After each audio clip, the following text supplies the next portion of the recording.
What's up, everybody? Riddles here. Carnival Spirits, Ninjas in Action. This is Carnival Spirits Weekly, formerly known as Daily Spirits.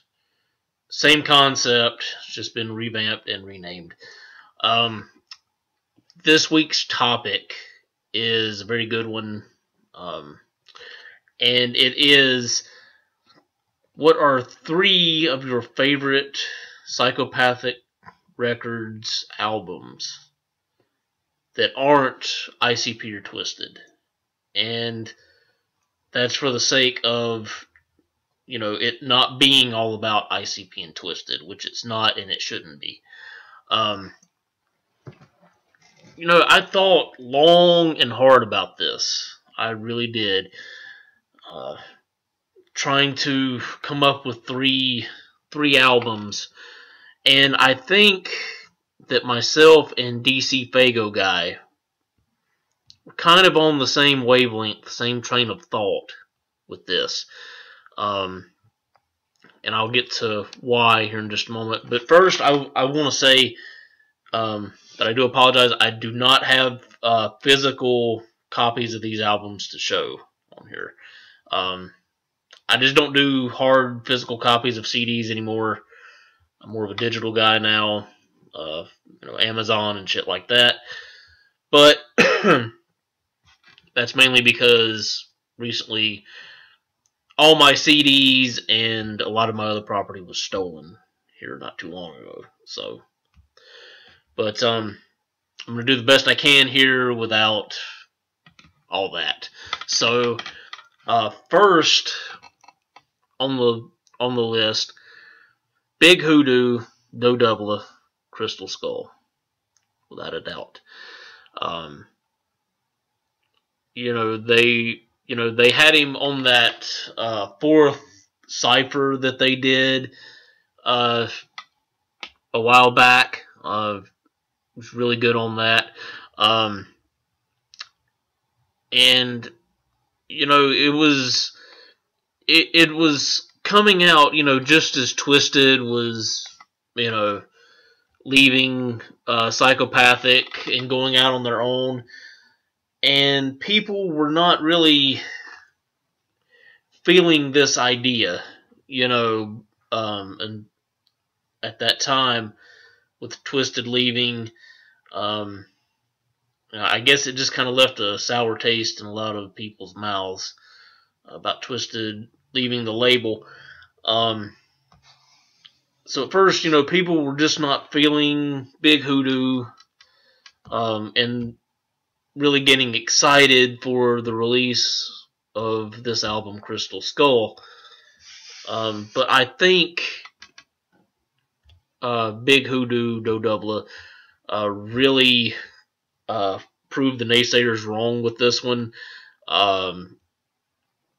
It's kind of like DC Fago Guy said, and I completely agree. It's very reminiscent and very Dark Lotus sounding. It just has that dark tone to it. The themes of the album overall, and for me personally, it is one of my favorite albums because, like I said, around that time, Twisted leaving really kind of struck me hard. I wasn't really expecting it. I mean, I know there was talks of it and rumors, but I wasn't really expecting it. And, this album really shocked me and amazed me. And, like I said, I think he proved a lot of the naysayers wrong. And the people that were not feeling this whole thing, once they heard it, they were all for it and loved what they heard. So, you can't just always go by how something might look or how you think it's going to sound, because it can be completely and totally different, and that's what Crystal Skull was.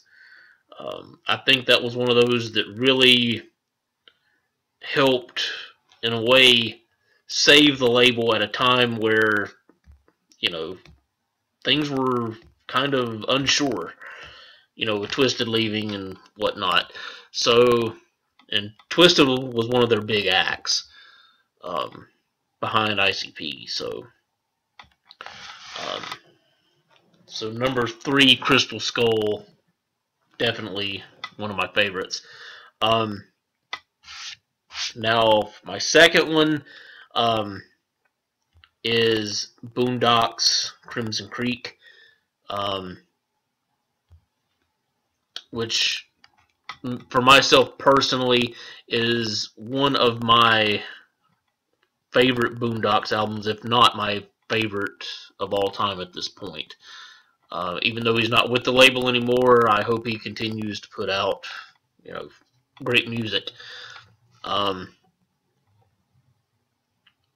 You know, when Psychopathic first announced that they were going to be signing and putting out an artist who was from the Deep South, you know, me being a Southern boy, country boy, I was intrigued. I was interested.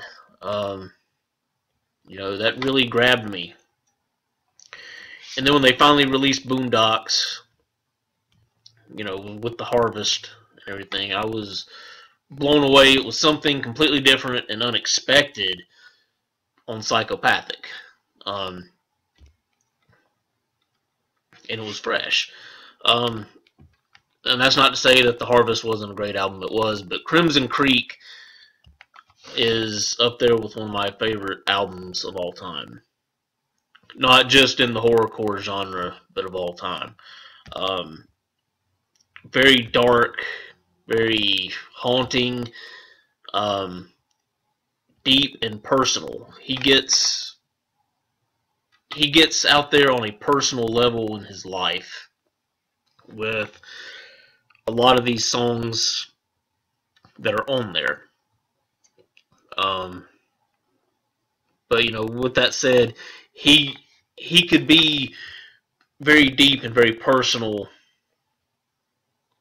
on there, and he could be very dark and very scary on other tracks.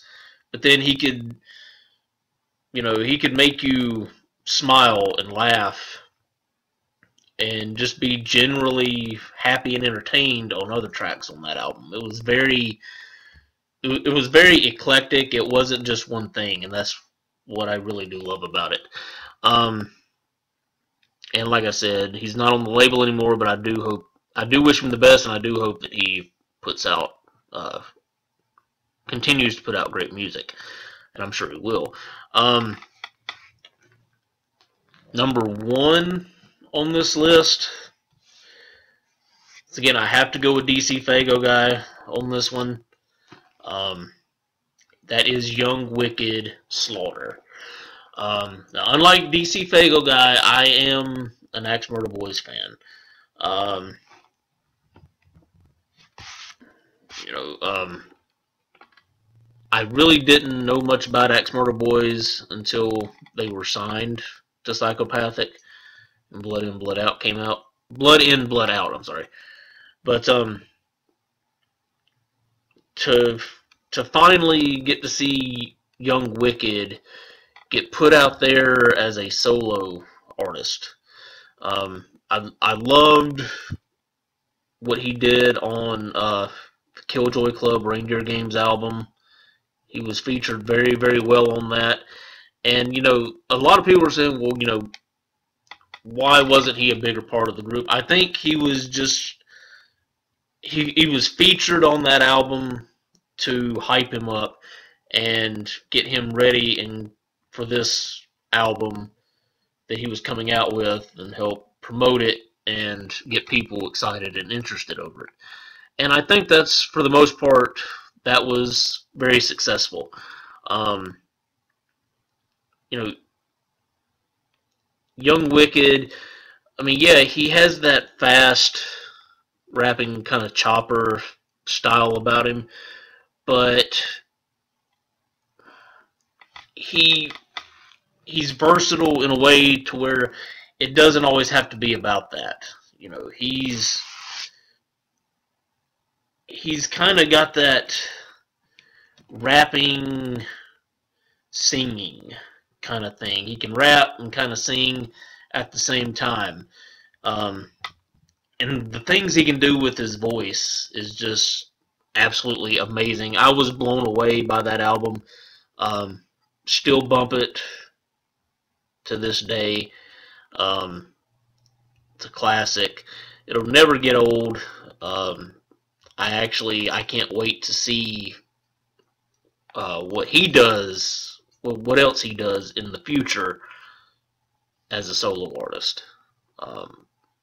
This album was very amazing, very well put together.